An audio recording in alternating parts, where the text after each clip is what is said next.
Welcome to another weekly spark with Yes and. My name is Mara Lauka, and today we are talking about a personal development model, a self-acceptance model that embraces this contradiction that exists in the personal development field. And what that is something that you've probably heard before, which is an encouragement to embrace that you are perfect and whole just the way you are, which is true. You are perfect and whole just the way you are.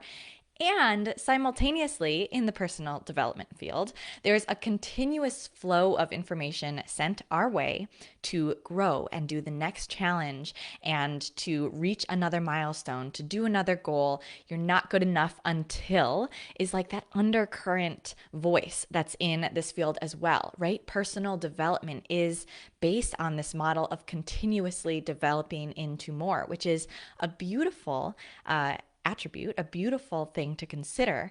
And how the heck does that simultaneously exist with that advice and mantra and belief that you are also perfect just as you are? So today I'm sharing a 5-step self-acceptance process that you can take yourself through that embraces your perfection while embracing this belief and desire to grow into more.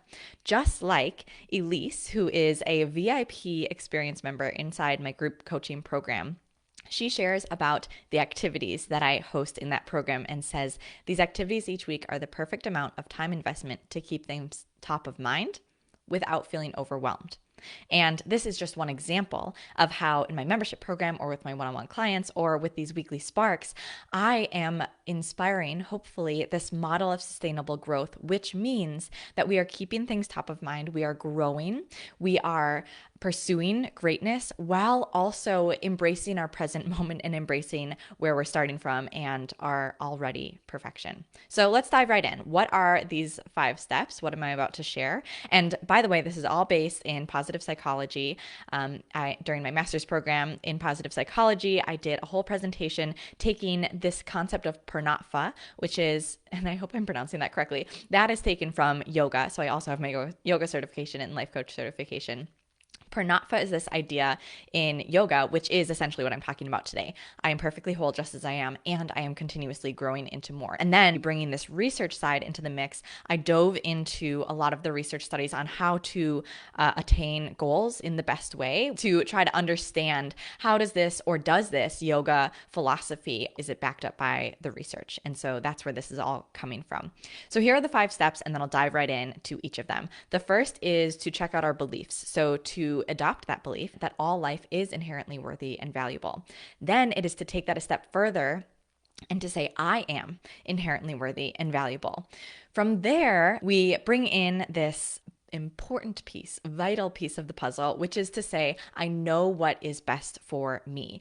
The 4th, I have the efficacy to do what is best for me. I am able to do what is best for me. And finally, I act in accordance with what is best for me. So those are the 5 steps, and I'll break them down into much simpler terms. Again, this is taken from my master's poster. And so it is all based in a lot of the positive psych literature and therefore language. So we'll change that up today as we dive in.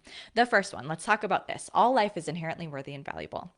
Now, we could go into the philosophy side of this, which I would fully embrace if you want to comment below or start your own conversation or get thinking about the philosophical side of this. What I am sharing today as this first step is simply the act of trying on a new belief. So giving yourself the space to ask yourself, do I believe all life is inherently worthy and valuable, right? All life from all humans, all races, all backgrounds, all cultures, but also like all the trees and all nature and everything that encompasses life. And what I do inside the experience, this group coaching program, and with my one-on-one clients, is that I offer you to try this on in an experiment. And so to simply act as if this were true, or just to ask yourself, what if this were true? And then start to gather what I call an evidence log, which I actually learned from one of my business coaches a while ago, Kim Argetsinger, which she's amazing.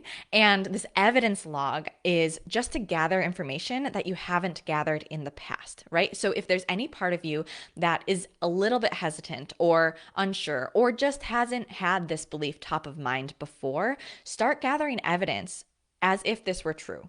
right? Again, just to put yourself in the experiment. And that's why I'm phrasing it as if this were true, because it gives any part of us that is doubtful of a new belief, be it this one or any other belief, it gives us space to allow ourselves to explore a new area without having to fully dive in and adopt it.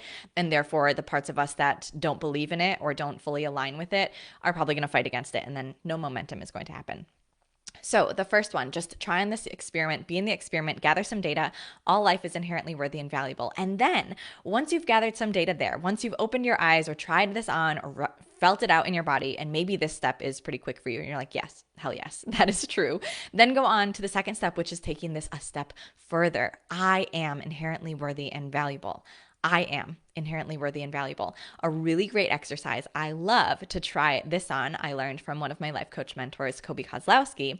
It is to look in a mirror or to look at a childhood photo of you and say, you are inherently worthy and valuable. You are. And sometimes it's easier to start with a childhood photo of ourselves because we tend to be very compassionate and forgiving to children, even us as children. And so it's to start there. It's to start where, again, inside the experience, I often tell my members and my clients, start with the light weights. Start with where it feels at least a little bit more natural to adopt something new so that there isn't so much tension and isn't so much resistance to this process. So either, again, a childhood photo or looking in the mirror. And this one is challenging and a very, very cool experience. I have done this a few times. So look in the mirror potentially for as long as it takes until you at least believe it a little bit. So look yourself in the eyes and say, you are inherently worthy and valuable. And if any of those gremlins, if any of those fears, if any of those limiting beliefs or resistance comes up, just let them come up and say, okay, try it again, begin again, begin again, begin again. And again, it doesn't have to be, a once and done and then you change your whole belief system. But start with something that feels attainable, right? The light weights. Start with something that you feel like you have a little bit of a way in, and then build it from there. Okay, on to step 3. So once this belief system is in place, that becomes your foundation.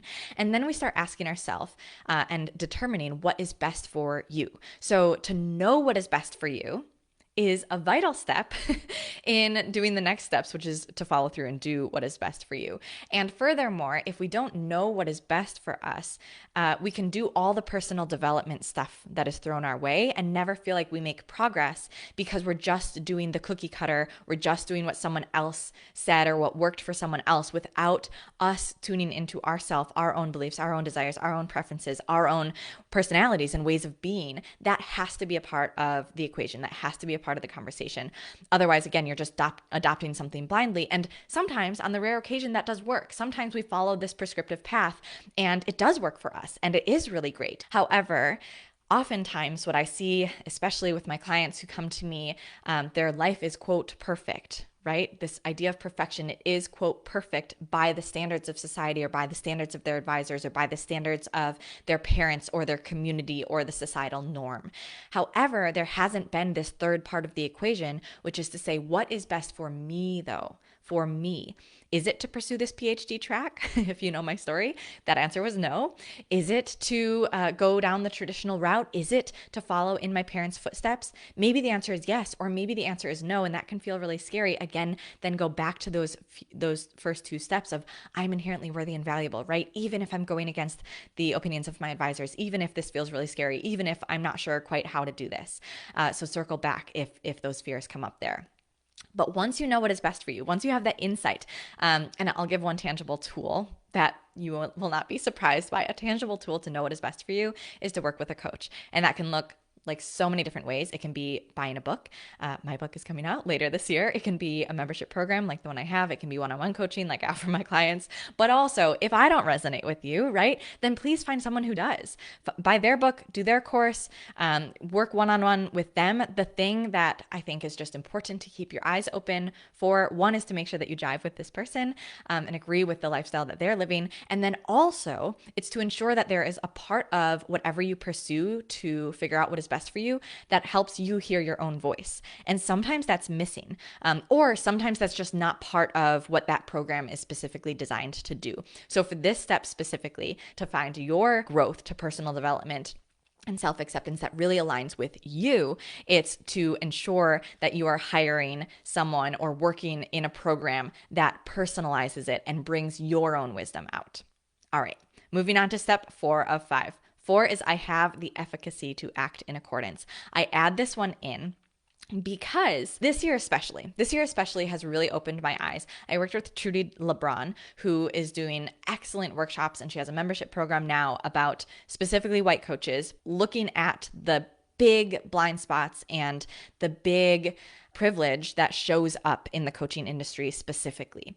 I want to emphasize this one especially because what's been top of mind for me, and I by no means have the answer. I am still doing all of my work before ever claiming to teach about this, but it is at least the awareness and the admittance and the acknowledgement that we must also have the efficacy, which not only means our own efficacy, right? So sometimes my clients are working with a therapist to do the past healing and to do the work to be in a good spot mentally, right? To be healthy holistically before looking at what's next, to ensure that we are starting from this healthy place so that we have the internal efficacy to follow through and do what we want to do, but also the external efficacy. And when I say that, what I'm thinking of is a system that supports all individuals as if they are all worthy and whole, because all of them are. And if there are any barriers or systematic barriers that are in place that prevent someone or a group of people from doing what is best for them, then act on a societal or political or whatever level it is to help every single person have the efficacy, every single person to have the great foundation to start with and to be able to pursue step 5, which I'm going into next.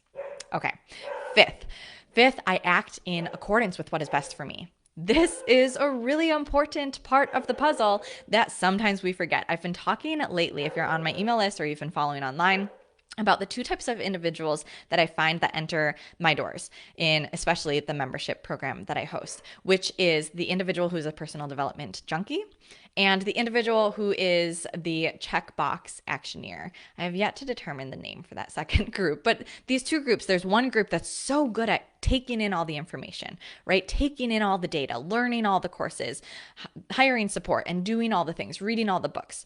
And when I say doing all the things, I mean like doing all the personal development courses, right?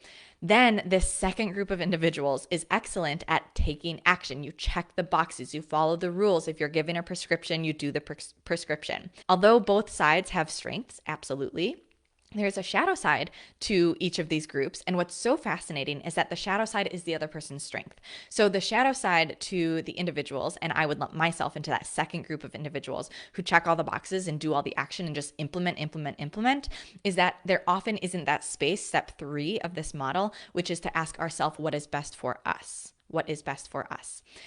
The shadow side of that first group of individuals, the intention group, is that the action doesn't happen. So they take in all the information, but then when it comes to putting pen to paper, when it comes to starting the business, when it comes to following through with the checklist that they've outlined, that doesn't happen.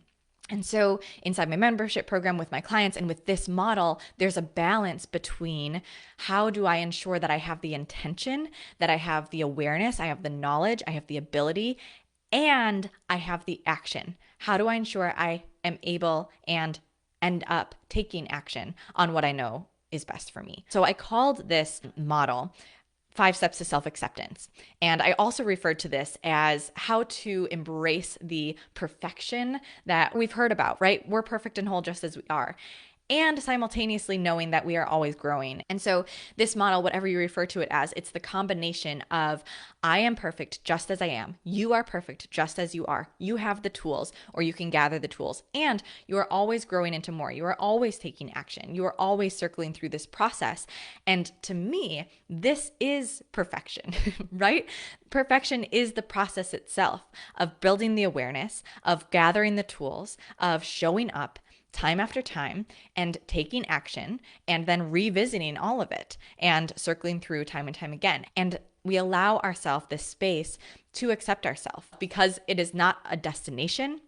It is not something has to be done before, but it is an awareness of, okay, I am great as I am and I'm growing. Something I did mention at the beginning, and this is the research base that I dove into a lot in grad school, is self-compassion. And just an overarching theme here is to be compassionate with yourself along this whole journey. And self-compassion, as defined by the literature by Kristen Neff, is common humanity. So reminding ourselves, go back to step 1, all individuals are worthy and valuable. Likewise, all individuals are struggling. All individuals have limiting beliefs. All individuals are human, right? So have very similar experiences to you. The second is kindness. So that's what we think of when we think of self-compassion. I'm kind to myself. And then non-judgment, which is not attaching ourselves to what is happening and the outcomes. And that's why I emphasize the process of this model. All right, those are the 5 steps. And this is what I encourage everyone to adopt or at least consider, try on as we're pursuing these big 2021 goals. I am hearing a lot of big 2021 goals, which is beautiful and amazing. And I highly encourage you to pursue them with all your might. And you have nothing to make up for. 2020 was what it was. You have nothing to make up for. This is a continuous process. The end of everything isn't the end of 2021. You will have more years, you will have more months, and hopefully, fingers crossed, knock on wood, I hope for everyone's health and safety, 2021 will be what it will be. It doesn't mean that we have to make up for anything because this is a process. Yeah? All right, closing remarks. All of this learning, all of this knowledge, and then the application of this knowledge and the accountability to apply this knowledge, plus this idea of this balance that I introduced today between intention, being really intentional and self-reflective, and taking action. This happens inside my membership community. And there's a really exciting announcement coming for my membership community, and I'm going to hold off on what that is. But if you want to be one of the first to know, head to yesandbymarin.com/blog. A few bonuses here. One is you get to revisit this video as many times as you would like. You also see the transcription of this video, and you can sign up for my newsletter, in which case you will be one of the first to know, in fact, the first to know about what's coming. I almost said it. What's coming very, very soon, maybe end of this week. The other thing to check out while you're there is the experience, which is the program that I talk about a lot in these weekly sparks, because it is where I take all of this information that I'm sharing with you. I'm sharing the what, and we apply it, right? We dive into the how, and we dive into the application in an incredible community support. The individuals in this community are just outstanding. And I want to share Annie, who's a full experience member. She shared the exercises are amazing and really aligned with what I know to be effective. So every moment I spend on them feels really worthwhile. And I highlight that one, and I highlighted Elise's earlier today, where she said it's the perfect amount of taking action and not being overwhelmed, because that was the concept I was talking about today. This process of, yes, we are taking action every day. We are doing reflective practices, but it is not overwhelming to do this consistently. The whole intention of the YesAnd experience is to ensure that it is a continuous growth model. We are taking the intention, we are taking the action, we are doing both in a continuous, sustainable way. So check out the YesAnd experience if you want to know more, and head to the yesandbymarin.com/blog to check out and get your name on the newsletter so you can be one of the first to know what's coming. Very exciting. Happy 2021. Embrace this model. Let me know what you think about this 5-step self-acceptance model. Balancing. We are perfect and full, and we are continuously growing into more. All right, that is all for this week's Weekly Spark. I hope you have a wonderful week ahead. I am here on Facebook, on IGTV every Tuesday at 10:30 a.m. ish, and I repost everything on the yesandbymarin.com blog, the podcast, and YouTube. So check it out all there if you want more. Have a wonderful rest of your week.